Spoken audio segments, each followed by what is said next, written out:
Who all speakers are here? Shail is here. Dr. Ankita? Yeah. Dr. Himadri? Himadri is not here. Dr. Sharon? Okay. Okay. So we can start. So the first speaker in this session will be Dr. Shail Vasavada, and he's going to talk on visual outcomes following implantation of EDOF IOL in patients with macular degeneration. Dr. Shail, please.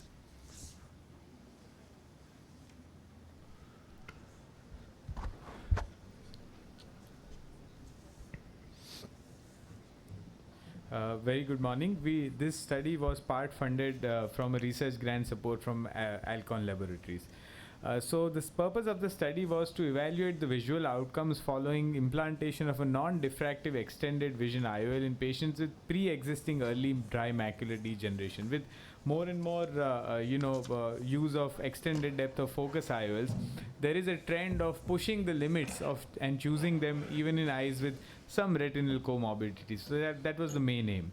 So it was a prospective interventional case series done at Raghudeep Eye Hospital, Ahmedabad and Jaipur, and all patients above the age of 40 years undergoing cataract surgery for non-traumatic cataracts were included, and all eyes had a non-diffractive wavefront shaping extended vision IOL, Vivity in this case, and based on the amount of astigmatism, it was either a spherical or a toric Vivity. Patients with uncomplicated age-related cataract were included, but most important was that early AR, dry ARMD was defined objectively by the AREDS2 study criteria, which means multiple small drusen's less than 63 microns or few intermediate drusen's less than 125 microns or pigmentary changes at the macula, and this was defined both on OCT and clinical fundus photography by a trained retinal surgeon. Primary outcomes were a monoocular corrected distance visual acuity at 4 meters on the ETDRS chart, and the secondary outcome measures with monoocular unaided distance visual acuity, monoocular uncorrected distance and uncorrected and distance corrected intermediate and near visual acuity at 66 and 40 centimeters. The demographic profile was as expected. Average age was, mean age was 68 years, and equal distribution of male and female in right eye and left eye. And the part to look at is that 63% of patients were implanted with a toric version, which means we are correcting as low of astigmatism as can be corrected in most situations. Coming to the results, the distance visual acuity uncorrected was 0.12, which is about 6.7 by 6 by 7.5, and the corrected improved to 6.6 in almost all cases.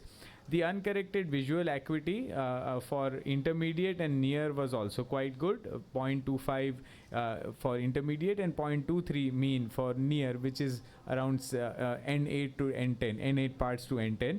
The near add needed at 40 centimeters, the average near add needed was 1.36 plus or minus 0.18. So average was between 1 to 1.5 near add was needed in all cases. Most important part was that since the macular function is already affected with age-related macular degeneration, what we wanted to see was that with the change in the optics design and the light spread distribution, does it affect the contrast sensitivity? And we checked it at different cycles per decibels cycles, 3, 6, 12 and 18, with glare and without glare in photopic and mesopic conditions. And what we found was that the values were not different from what you would have in a normal contrast sensitivity of a normal eye. So that was the most encouraging part, that it doesn't deteriorate the contrast any further compared to a monofocal IOL. There are now some encouraging early publications. Mainly these were retrospective studies showing encouraging outcomes of the specific Vivity IOL in eyes with subtle macular pathology. So I think in our study also what we found that the accuracy of Vivity had a very good distance visual acuity along with intermediate and near visual acuity, most importantly without degrading further compared to a normal virgin eye in patients with early dry macular degeneration. And the clinical implications, I think what we can judge from here is that it can be considered in select eyes with early dry macular degeneration. The visual potential, of course, needs to be evaluated, and if you find that the visual potential itself is suboptimal, of course, counseling is very, very important. But at least this particular kind of EDOF IOL doesn't seem to cause further deterioration of visual acuity or contrast sensitivity. Our personal experience is only with this kind of EDOF technology. I'm sure it might be applicable to other versions of it as well. Thank you so much for the patient listening. Thank you, Shail. And this paper won Sante Vision Award in AIOC 24. So congratulations for that. Thank you, sir. Shail, which patients of dry ARMD will you not implant these EDOF IOLs? So, sir, I think right now we have just done a study and used only the early dry macular degeneration defined by the AREDS, which means the drusen size on OCT is less than 125 microns measured with the caliper. Probably in patients with mild to moderate is something that we are looking at to try, but definitely anything more than moderate dry RMD defined by retina surgeon, we would still be very, very skeptical in considering it, because they have a very high chance of conversion to a wet ARMD. Okay. Yes. Okay, thank you. So now I'll invite the next speaker, Dr. Ankita Thali, and her paper won a JS Mahashabde Award in community ophthalmology, and she's going to talk on teleconsultation ophthalmology reaching every nook and corner. Thank you, sir. Yeah. I'm here to present my paper, Teleconsultation Ophthalmology Reaching Every Nook and Corner. I do not have any financial interests. So teleconsultation refers to the use of technology to deliver healthcare remotely, and as we all know, ophthalmology is a technologically forward field. The first project of teleophthalmology was published in 1975, and of course it left a major impact during the COVID-19 pandemic.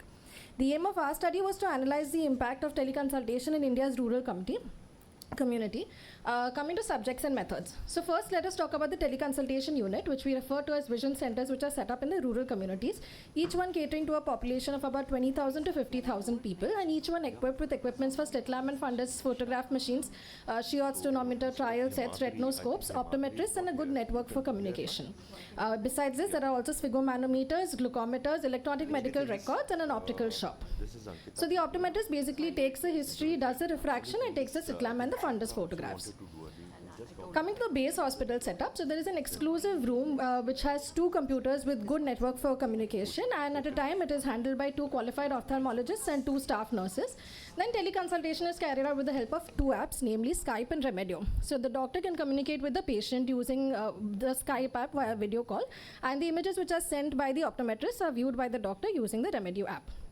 So a systematic retrospective analysis was conducted over a period of 18 months from April 2022 to September 2023 on data which was obtained from 41 such vision centers of 10 of our hospitals spread across 9 states in India, and this is a map showing all of our vision centers except for those in Coimbatore, because those alone were 17. So the data included the number of patients that were examined, treated, and referred to the base hospital, the demographic profile of these patients, the conditions that were being treated, and also the number of patients that underwent cataract surgery. So what we found that we had examined a total of 1,91,194 patients with an average of 10,366 per month, and most of the patients were seen at Coimbatore, about 44.78%, again owing to the maximum number of vision centers. We found that most of our patients were females, and most of them were more than 60 years of age, and majority of the patients had visual acuity ranging from 660 to 3/60. The most common presenting symptom was diminution of vision, and the most common diagnosis that we found were lens-related pathologies, but again, most of the patients had more than one symptom and more than one diagnosis.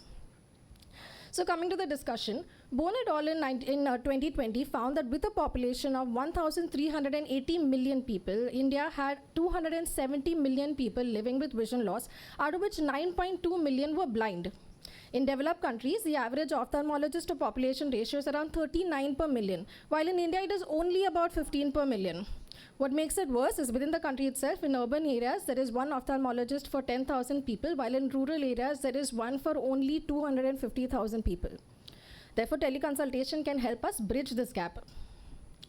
In our study, we found that most of the patients were females, most of them were more than 60 years of age, and those with severe visual impairment. And there have been studies in the past with similar findings. It could be due to the inability of these patients to travel long distances to the hospitals. So we found that 33.6% of the patients had lens-related conditions, out of which 19.75% of the patients had cataract and were advised surgery. 23,623 patients were found to be below poverty line and underwent cataract surgery completely free of cost. 65,425 patients were prescribed medications via teleconsultation and were found to have resolution of symptoms. And almost 31,000 patients were found to have refractive error and were prescribed spectacles. By all of this, it is very clear that teleconsultation can help to reduce the burden on the healthcare system. Besides this, it can also help in early diagnosis, referral and treatment of posterior segment pathologies, as well as in early diagnosis and treatment and referral for glaucoma. And again, there have been studies in the past that prove that teleconsultation can indeed help in this. But we have to also think about the limitations. So the most important one being cost effectiveness. Obviously, the initial cost of setup of these teleconsultation units is quite a lot. There are some areas, especially in these very remote areas, that have poor network for communication. And also there are certain conditions that are difficult to diagnose with just teleconsultation alone. But despite all of these limitations, we cannot forget the benefits. It is beneficial to both the ophthalmologists and the patients, and it aids also in KSB's referral. There have been studies to show high satisfaction and acceptance levels both among the doctors and the patients. It improves public awareness and improves the health-seeking behavior of the patients, and we can also have post-operative care and follow-up of the patients. To conclude, teleophthalmology serves as a good eye care delivery channel. It provides preventative, curative, and promotive eye care services in a sustainable way. It became a major source of access to healthcare during the COVID-19 pandemic. However, even now in the post-COVID-19 pandemic era, it is here to stay. Thank you. Thank you, Ankita. Thank you, I sir. think ophthalmology has become a norm, and this is one good thing that Yes, has sir. come out of COVID. Yes, sir. Yeah. Okay. Now, there is slight change in the schedule. Dr. Usha, she is going to talk on our SMS strategy for molecular diagnosis of retinoblastoma.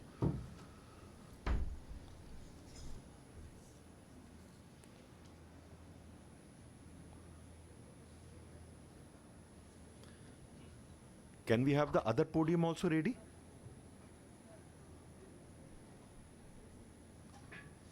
So that next speaker can come over there. Thank you so much, sir. Yeah. I'm sorry I had to barge in between. I'll be talking about, slides are not moving.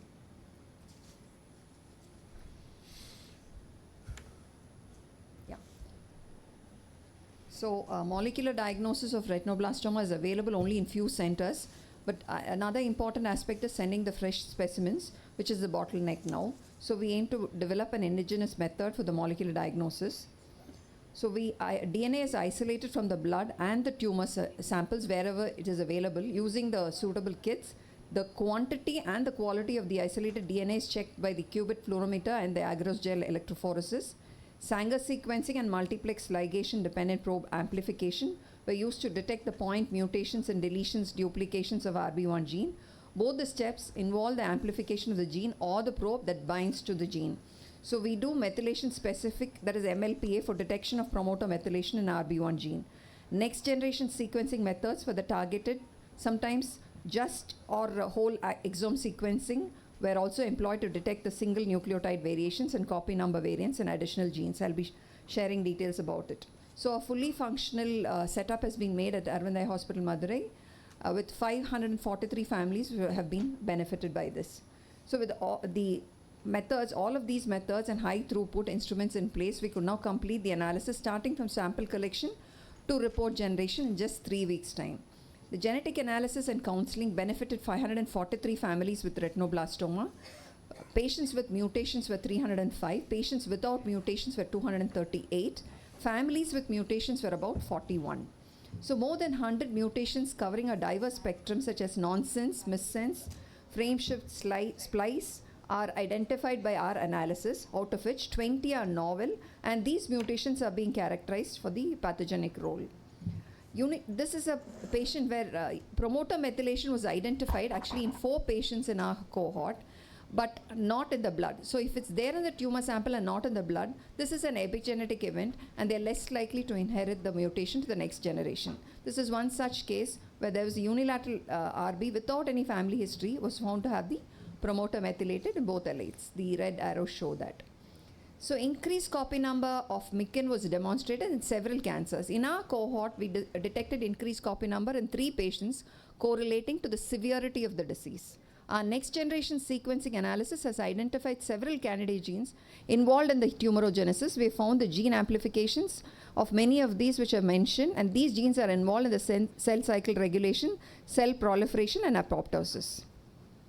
Now, this is one case where proband presented at 4 years with the bilateral RB. Mother right eye was enucleated earlier on. Subsequent follow-up for the patient who was undergoing treatment, mother was pregnant. So we had asked the mother to bring the child as soon as the child is born, that is the next sibling. So the 12-day-old sibling was brought to us to the clinic. It was identified with group B, RB, both eyes, and vision could be salvaged for these two, that sibling.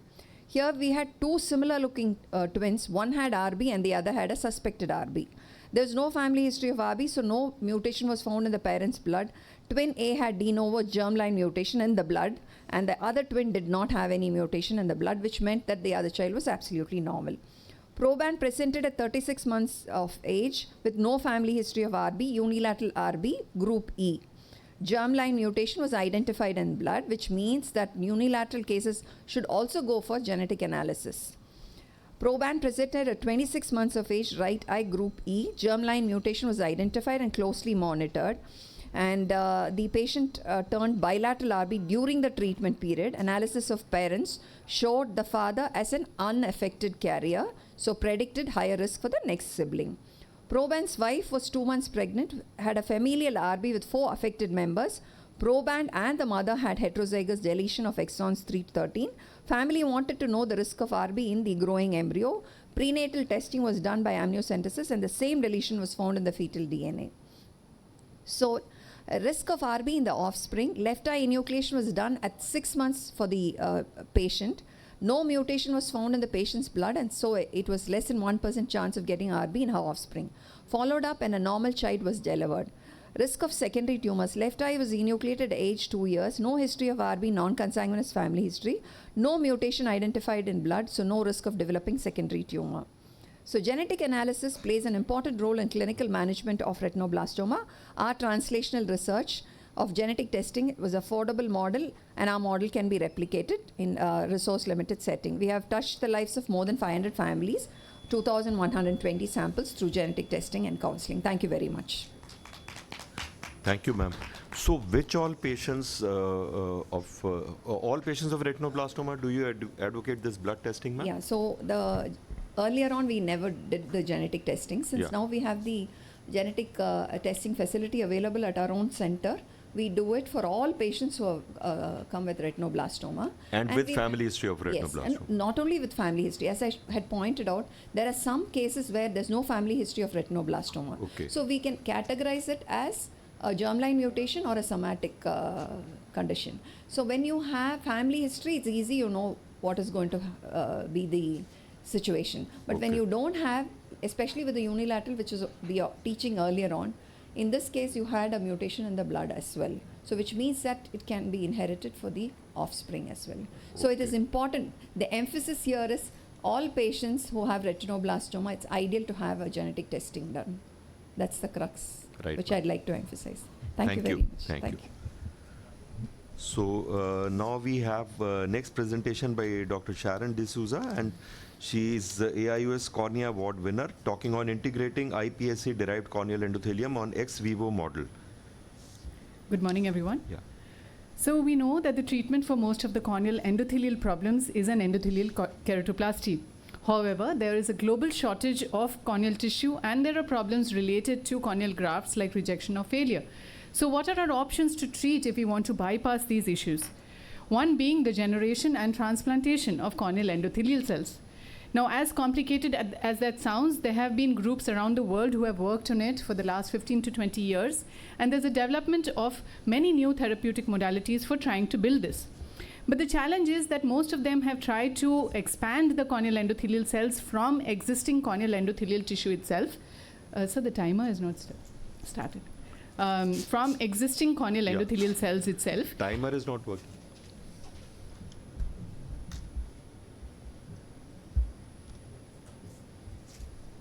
And there are problems when we try to expand corneal endothelial cells. It may go to endothelium, or it can go into fibroblastic proliferation, which has issues with the cells after that. So our plan of work was to try and generate the endothelial cells from induced pluripotent stem cells, which are actually derived from peripheral blood. So we take a normal peripheral blood sample and then try to derive endothelial cells from that. We would then need to integrate it into some sort of a substrate or inject it into the eye, as has been shown by various groups before, maintain the morphology and function, and then move on to animal experiments and in human clinical trials.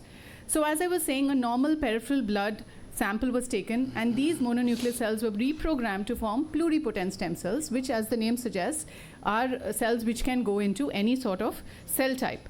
And then we moved to make these into a corneal endothelial cells using a human Sendai virus.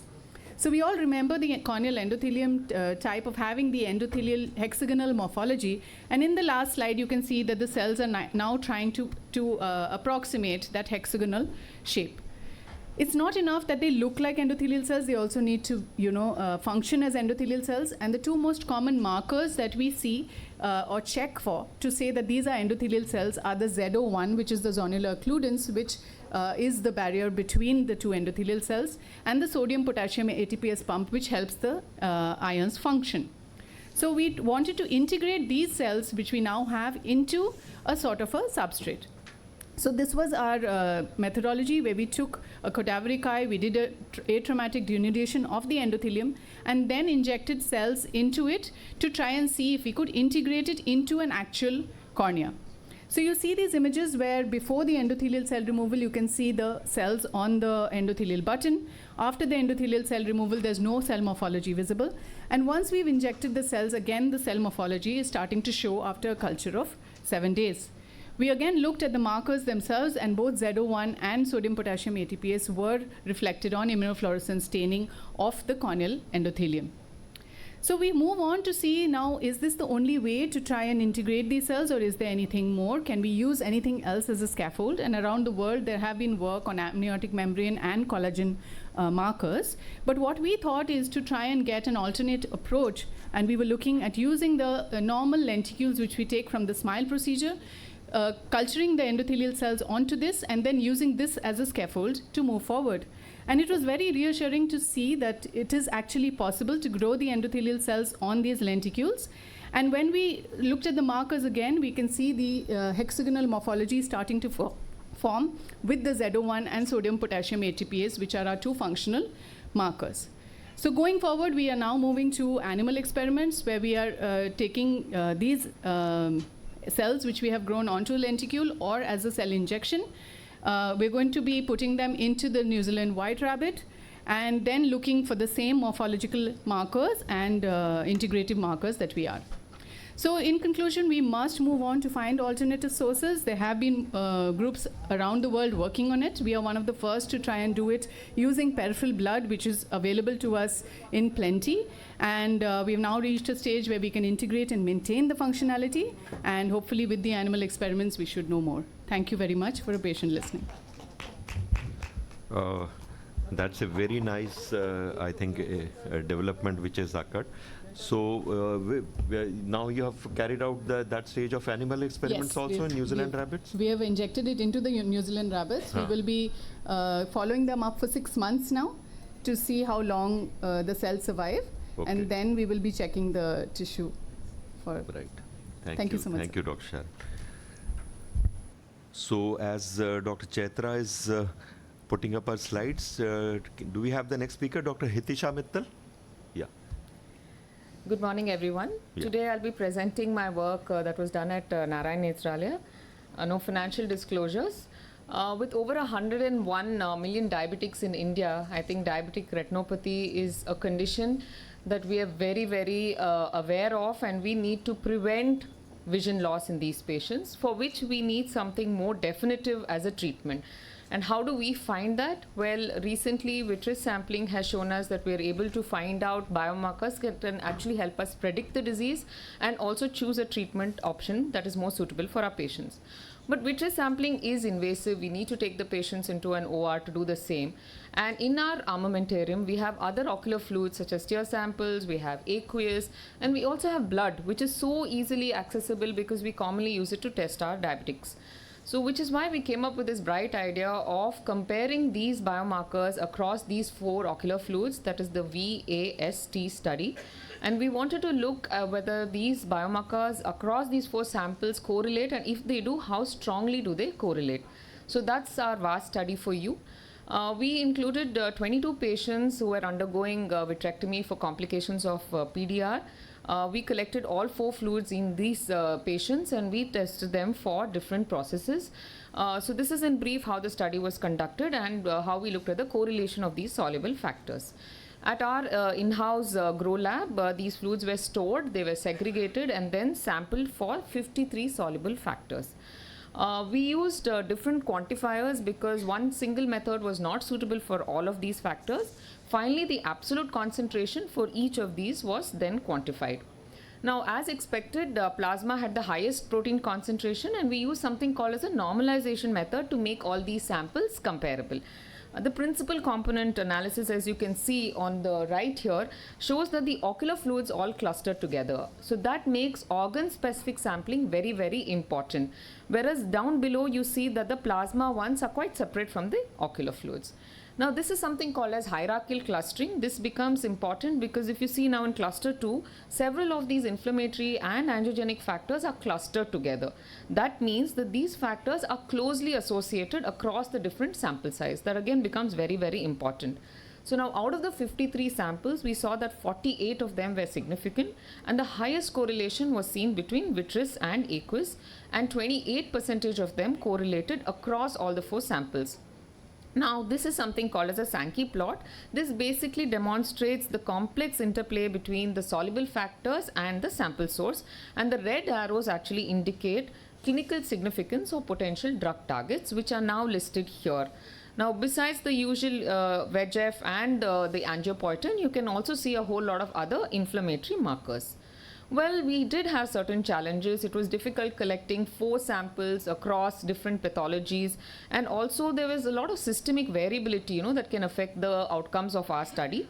However, the repeatability made it more easier for us to be able to predict therapeutic targets and also enable us to patient-specific prognostication.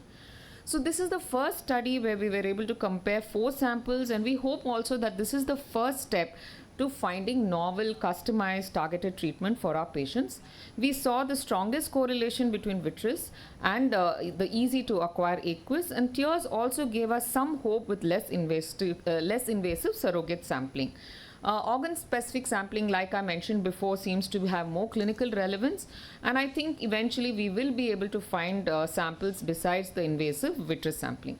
Now let me illustrate with one case here. This is a patient with DME who underwent anti-VEGF treatment. You can see that the response is not very great. On aqueous sampling, we found that the VEGF levels were quite negligible, but the inflammatory biomarkers are much, much higher, as you can see. Intuitively, we switched this patient to steroids, and you can see that the response was fantastic. Imagine if you could have done this much, much before. Now let's see this lady. She's a 56-year-old female who came with decreased vision of 5 months. She had NPDR with DME, and this was her biomarker profile. You can see that the inflammatory biomarkers are much, much higher than VEGF. And we gave her a steroid, and look at the response. It's fantastic. Imagine if even before the injection, if we could predict that this was going to be her outcome using steroids, and that too with something as simple as a tear sample or a drop of blood, the patient would have been extremely relieved with more targeted treatment. So friends, the future is bright. We are on the brink of bespoke or personalized ophthalmology with a promising non-invasive biomarker, which can be repetitive and which can be not only used to monitor disease but also personalized therapy. Thank you so much. And this paper was Colonel Rangachari Award winner. Congratulations. Any way you can correlate other confounding factors like patients having high-risk characteristics? You found that these inflammatory markers or VEGF or angiopoietin Yes. was raised in those patients or patients without high-risk characteristics. Any comparative study So like in that? this particular Yeah. study, we didn't compare it across different diseases, sir. So Okay. this was only PDR. And Okay. all patients with PDR with either a tractional retinal detachment or a VH were taken. Okay. Inflammatory conditions such as uveitis, even anterior uveitis were ruled out. None of these patients had any existing inflammation at the time of the surgery. So whatever markers we are seeing are specific to the disease. We also ruled out any other systemic illnesses other than diabetics or hypertension, because we know that hypertension cannot cause that much a change in these biomarkers. So we restricted it to these kind of patients only. That's why we had a sample size of only 22. But now we've included other disease spectrum as well, and we're going forward to see how the inflammatory biomarkers actually change with respect to other systemic issues as well. And maybe like the inflammatory markers or more, initially you give steroids, and later on, as the disease progresses, you find angiopoietin or VEGF increasing, then you can switch over to other. Switch over. That's Maybe. the entire intention of trying to reduce the injection burden on the patients. Exactly. So when we target it at the first go itself, maybe repetitive injections are not required. It's very significant paper. Yes. Thank you. Thank you, sir.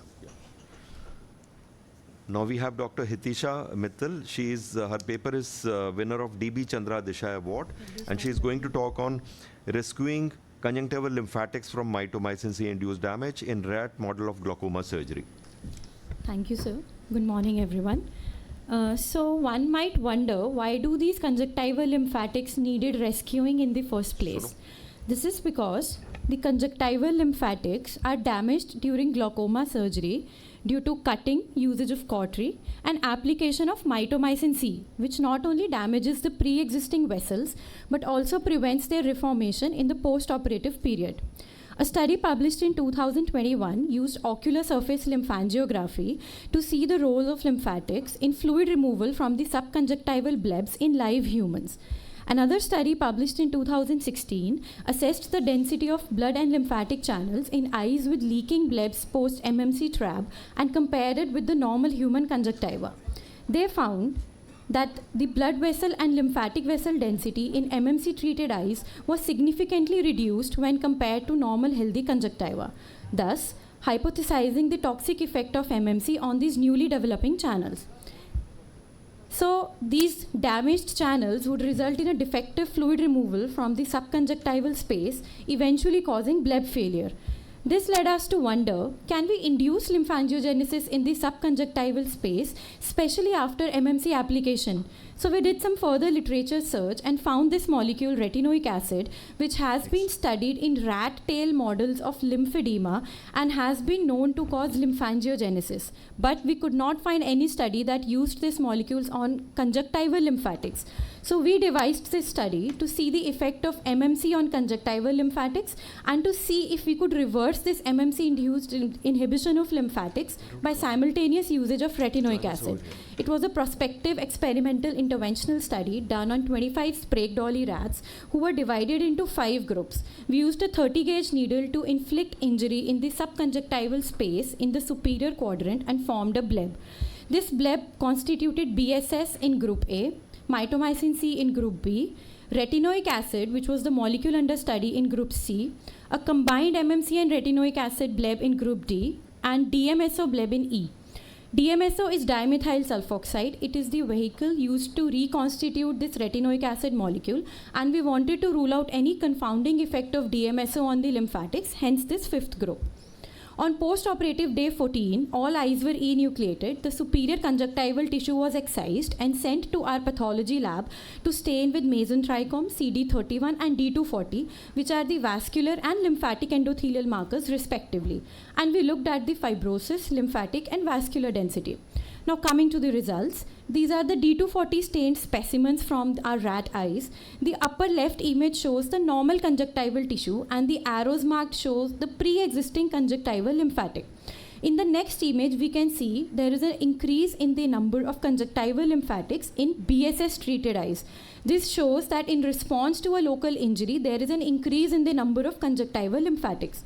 In third image, we can see that there was a reduction in conjunctival lymphatics in the MMC treated eyes alone, and the fourth image shows an increase in number of lymphatics in the combined MMC and retinoic acid treated eyes. This table highlights the mean lymphatic count being higher in the combined MMC retinoic acid group when compared with the MMC treated eyes. The first graph here shows intra-group analysis. We can see that the MMC treated eyes had a significantly lower lymphatic count when compared to a control eye which did not have any intervention done on it, and the combined MMC and retinoic acid group had a higher lymphatic count when compared to the control. In an intergroup analysis, there was a statistically significant higher lymphatic count in the combined MMC retinoic acid group when compared to the other groups. So, MMC resulted in significant reduction of conjunctival lymphatics. Retinoic acid, when used alone, caused increase in conjunctival lymphatics, and it also caused increased conjunctival lymphatics when treated in MMC treated eyes. So, we conclude that synthetic retinoic acid can prevent the MMC-induced reduction of lymphatic vessels in rat eyes. This has a potential application by preventing and reversing the MMC-induced complications which we see in our glaucoma surgery patients, and thus can improve surgical outcomes. I would like to thank my mentor, Professor Pandav, sir, who's present here, for helping me throughout the study. Thank you very much. Yeah, very, very good study. My only simple query is, why are we giving these two, retinoic acid and MMC, together? Because we are studying only the lymphangiogenesis, right? Yes, sir. Because we don't know what is the effect of this thing on fibrogenesis. If we have, maybe this retinoic acid is also inhibiting the effect of anti-fibrotic So action. actually, we studied fibrosis also. Due to time shortage, I did not include it in this study. We also saw the fibrosis patterns, and there was no difference with retinoic acid on the fibrosis pattern. So it did not have any effect on the fibroblasts. We used Mason trichome stain. We had a separate fibrosis group as well in the main study, but there was no statistically significant difference in the fibrosis group with retinoic acid. We found So difference in the lymphatic. it is only selectively increasing Lymphatics, lymphangiogenesis, yes. not the anti-fibrotic No, action no, of the it does not have MMC. anti-fibrotic action. No, it does not have the pro-fibrotic action. Maybe you can do a subsequent study where you compare simultaneous injection with sequential So there is a injection. subsequent study going on. Yeah, We'll yeah. share the results soon. It's going Okay, on. thank you. Thank you, sir. So now we have next speaker, Dr. Pooja Khamar. Her paper is winner of AIOS Pradeep Swaroop Award, and she is going to talk on tier biomarkers to the rescue in non-responding dry eye disease. Thank you, sir, and thank you, AIS, once again for presenting me with this award. At the outset, none of the authors have any financial disclosure. It's just that we have developed the kit in-house, but no financial disclosure. So we do come across patients in our clinic, two group of patients, where one respond to our dry eye treatment very well, but the second set of dry eye patients, they don't respond. And then the doctor shopping starts. They go from one doctor to the other, take multiple opinions, and in spite of doing multiple treatment modalities which are given to them, they still remain dissatisfied. So what is the hidden link here? What is the definition of a non-responder? A non-responder is someone which may have persistent or worsening symptoms and objective measures of dry eye severity, such as tear film instability, corneal surface integrity, or other relevant clinical markers which may not show the anticipated improvement following the recommended treatment plan. The global prevalence of dry eye disease is increasing, and at this point of time we have an average of 25 to 30% of the population across the globe which has been affected with the dry eye disease. It of course impacts the quality of life, affecting 60% of the patients, which have reported to have affected their daily activities and leisure pursuits. And also it's a notable financial burden on the community because of the drops they use and the emotional impact they have. So time has come for us to identify the non-responders, have reassessment of the diagnosis with advanced diagnostic modalities to have a customized approach for them. So we had two research questions. One was what factors could contribute to the variability in treatment response among the patients with dry eye disease. This is the biomarker BioM Pathfinder kit, which we have developed in-house, and it measures a set of 8 molecular biomarkers, a combination of inflammatory and non-inflammatory biomarkers, and it is an ELISA-based kit. It is done in clinics, and at the end of 90 minutes, you get this report, which is like a hemogram report, where every biomarker for each right and left eye, you will get what is the level of the biomarker. And based on the reference interval, which is from the published literature, you can identify whether this is normal or abnormal, and we can constitute the treatment. So we recruited 5,270 patients who were presented to the dry eye clinic, and they were classified according to the TFOS dues to classification, and the treatment was initiated based on that. On follow-up, we did dry eye metrics and a comprehensive dry eye questionnaire for them, and the non-responders were identified at 3 and 6 months. For these non-responders, the tier biomarker testing was done, and a customized biomarker therapy was given to them. Based on this customized biomarker therapy, the response level increased to 64%, where 64% of the non-responders were given the customized treatment based on these biomarkers, and this was the level of biomarkers which was elevated. Now, there were patients with one-fold increase, MMP9 was 10%, two-fold was 7.7%, and three-fold was 8.3%, where we gave this customized treatment with Trehalose and cyclosporin or vector pulsation therapy. At the end of customized treatment, from 27% non-responders, the non-responders rate reduced to 2.3%. In ICAM1 also, when lifitegrast was added for the treatment, the non-responders reduced to 0.7%. And with a combi IL-17, which is the pain without stain group, we gave either vector pulsation therapy or IPL, and the non-responders rate reduced from 12% to 1%. And for the patients who had combination of biomarkers, the non-responders levels reduced from 8% to 0.6%. So this just shows that if you have a biomarker report for this non-responder patients, you can actually have a targeted treatment for them to reduce the non-responders, and the total cohort had 64%, which reduced to 4.4% after the targeted therapy. This doesn't involve, like you can now say that why do I need this kit? Because otherwise traditionally you have to have a lab, which does involve time, cost, manpower and resources, but here everything reduces and you get a customized report in just 100 minutes. So this is the first in the world biomarker kit, which may be used to discover and stratify specific abnormal levels of biomarkers and treat them for inflammation as a targeted therapy. Customization of the treatment based on molecule of the aberrant biomarker would help us as we move forward, and more economical management by avoidance of multi-drug therapy in patients with previous treatment failures would help not just the economical constraint but the community as well. Thank you. Thank you. I think that's a very good paper to have a targeted therapy depending on the differential increase in the biomarkers.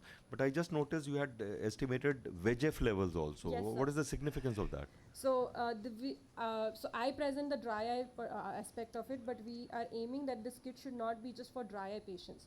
It would be for retina patients, when you have anti-VEGFs, ROP patients. It can also be used for glaucoma patients when it comes to inflammation. So it is for it can be used for multiple indications. Yes, yes. Okay. Thank you. Thank you, sir. Thank you. So now we have Dr. Jyoti Matalia, and her paper is winner of AIOS2025-GP168-AIOC Award. She's going to talk on outcomes of optic nerve sheath fenestration in atrophic papilledema.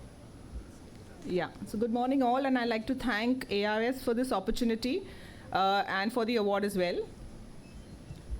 So I'm going to be talking on the outcomes of optic nerve sheath fenestration. We are aware the raised ICP results in papilledema, and that causes visual loss. So the goal of treatment is definitely to reduce the ICP depending on the cause. So in which cases an optic nerve sheath fenestration is kept to relieve the compression on the nerve and preserve or improve the function. But the issue is, in cases where we have an atrophic nerve, where the nerve is flat and already failing, is there a role? With this in mind, we had our study, and that was a research question, where we decided to report our experiences with ONSF for visual loss in patients with atrophic papilledema. It was a retrospective interventional study where we did ONSF over the last 10 years and compared it, and found that we had 48 eyes of 27 patients with atrophic papilledema. All of them underwent the routine protocol that we normally do, where vision, color vision, contrast, B-scan, visual fields, and stereoscopic disc photography is done. So all patients diagnosed with raised ICP with or without maximal treatment, but having disc pallor like this with or without edema, but a B-scan showing subarachnoid fluid, as you can see here as a crescent, hypoechoic crescent, was included in the study. They all underwent optic nerve sheath fenestration by the medial transconjunctival route under general anesthesia. In terms of outcome measures, it was the visual acuity and the visual fields which were checked, followed by the disc edema, whether it was persistent, resolving, or completely resolved. So finally, we had about 48 eyes of 27 patients that underwent ONSF, and the mean age was 33 years. We had equal number of males and females, and flat disc was in 21 eyes. That is about 44%, where we may have presumed that the disc is already flat. So do we really need to do something or not? We had about 13 cases, that is 48% of IIH, followed by CVT as the other cause. Now, optic nerve sheath diameter was seen as an average of 5.33 pre-operatively, which improved to 3.39 post-op. And visual fields are possible only in 17 eyes with an average MD of minus 21.34. A minimum follow-up was about 6 weeks to about 2 years. So we divided them into the unilateral and bilateral cases. We had 6 unilaterals, so 6 eyes underwent surgery, 21 bilaterals, so 42 eyes. Of this, those with good vision, we operated in the worst eye, that is out of the 4 patients. Among those with poor vision, one with the low vision, we had operated in the left eye because that had some amount of vision in that child. And one patient with no PL, we operated only one eye. Of the 21 bilateral cases, good vision was in 6 eyes of 3 patients and 6 eyes of 6 patients between 6/6 and 6/60. In poor vision cases, 16 eyes of 11 patients had counting fingers to 5 meters. And the others had about 14 eyes which had either hand movements, PL, and no PL. So what we realized is those which had good vision continued to improve and or either remain stable. And in all of them, the visual fields were possible, but they also improved. In the one with low vision, yes, it remained stable. Similar in the other cases, which had ambulatory vision. But those which had either PL, hand movements, or no PL did not show any change. Let me discuss one case which had good vision in one eye and poor in the other eye. This was a 49-year-old patient from Iran. And if you see, he had vision of 6/18 parts and 6 by finger counting 1 meters. You can see the discs are completely gone, and OCT also showed flattening, which gives a wrong impression that everything is fine. But when you look at the B scan, you'll see significant amount of fluid which is present. And if you look at the surgery that we did here, you will see that the sheath is completely enlarged, and if you go in and do a sheath compression, see the amount of fluid that comes out, indicating that there was still fluid, and it's important to do this fenestration so as to remove the pressure on the nerve and allow the vision to remain constant. And if you can see that this was the pre-operative B scan, which after 4 days completely vanished, indicating that the nerve can be now salvaged. Coming to our results, we realized that out of the 48 patients, 48 eyes, 24 eyes had a vision more than 6/6, and 6/60 did all well. 10 eyes with vision less than 6/60 had ambulatory vision, but those with poor vision did not show any change, which means out of the 48 eyes, 34 eyes had at least ambulatory vision, which means about 100% success in that, of which vision improved in 11 eyes and stabilized in 23 eyes. We found complete resolution of papilledema on B-scan in all patients, which starts within 1 week and completes by 4 weeks. Visual fields remain stabilized, and there was no vision-related complication. So what we already know that optic nerve sheath fenestration is indeed a good procedure, but there are no studies of atrophic papilledema. And what our study shows is that it's the first case of ONSF and atrophic papilledema. It can help salvage vision even in flat eye, flat pale discs. Ambulatory vision is possible in all cases if there's a pre-existing vision of counting fingers. There's no role of ONSF if vision is PL or no PL. And B-scan is an important tool to decide whether to intervene or not. Thank you very much.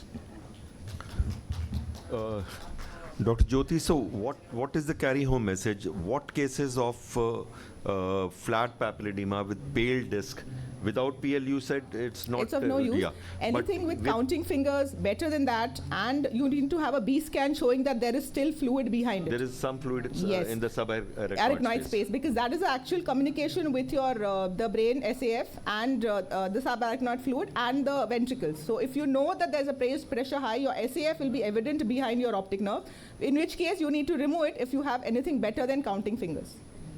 Thank you. Yeah, thank you, sir. So now we have Dr. Jay Gopal Agarwal.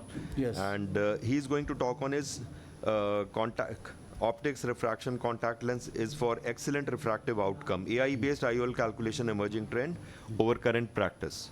Thank you, AIOS, for giving me the opportunity as an award. My topic is for excellent refractive outcome. Is artificial intelligence-based IOL calculation emerging the trend over the current practice? The purpose of this study is to compare the accuracy and widely used IOL power calculation formula, including the artificial intelligence-based formula, namely Hill RBF, LEDA Super, and Kane. These are all artificial intelligence-based formula, and rest are the regression formula that includes Barrett's, Oleson, and EVO. In retrospective series, detail of 423 eyes are examined. IOL master readings are being considered.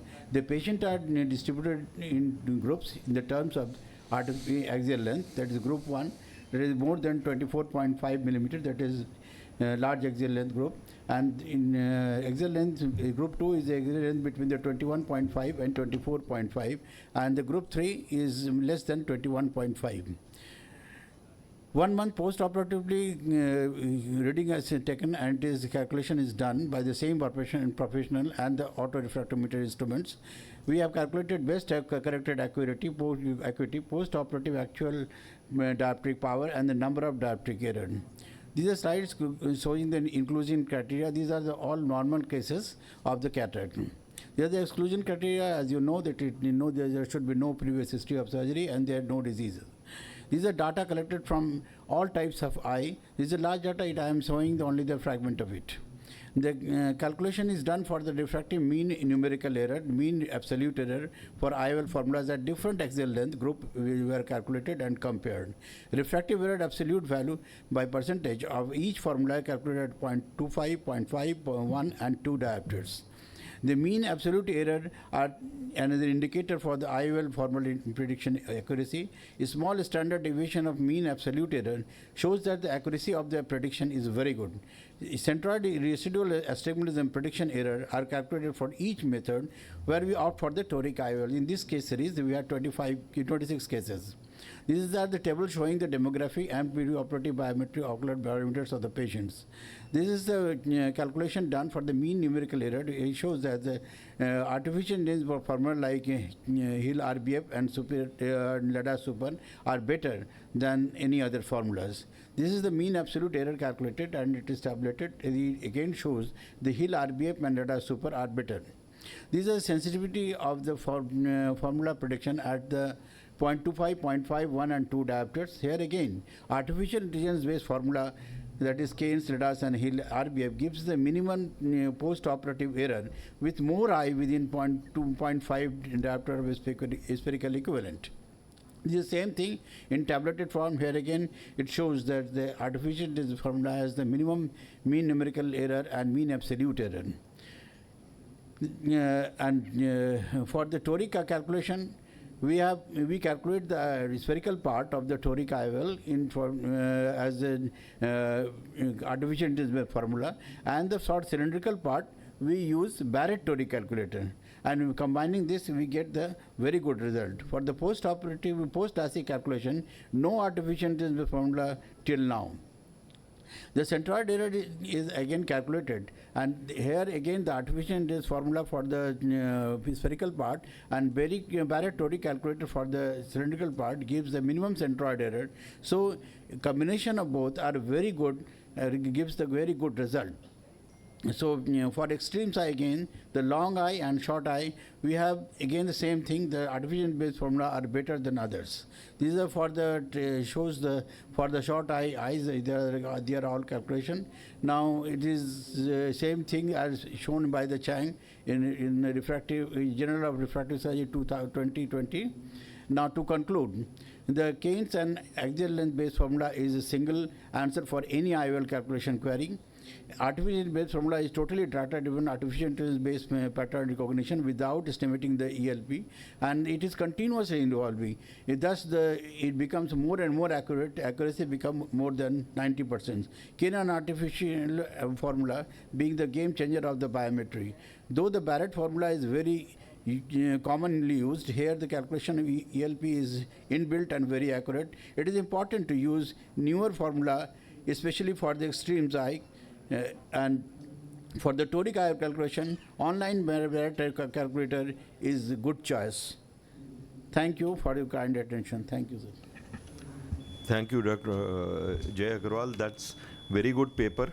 Most of these newer formulas, the meta-analysis published, I think in JCRS last year only, Yes. they showed that almost all these formulas are artificial intelligence based. They are EVO, VRV, Kane, all these. But surprisingly, Barrett, which is not AI based, is competing very well with these that first I- 5 accurate formulas. Yes, That's a very good thing, Barrett. That I have mentioned, that is, ELP is inbuilt and very accurate.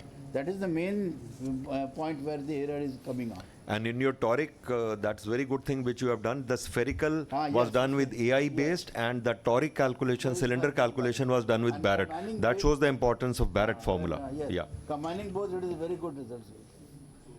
Can I request all the speakers to just come for a quick group photo before we hand over the session? We have done very well within time. We got this thing about 10 minutes late, and we have finished in time.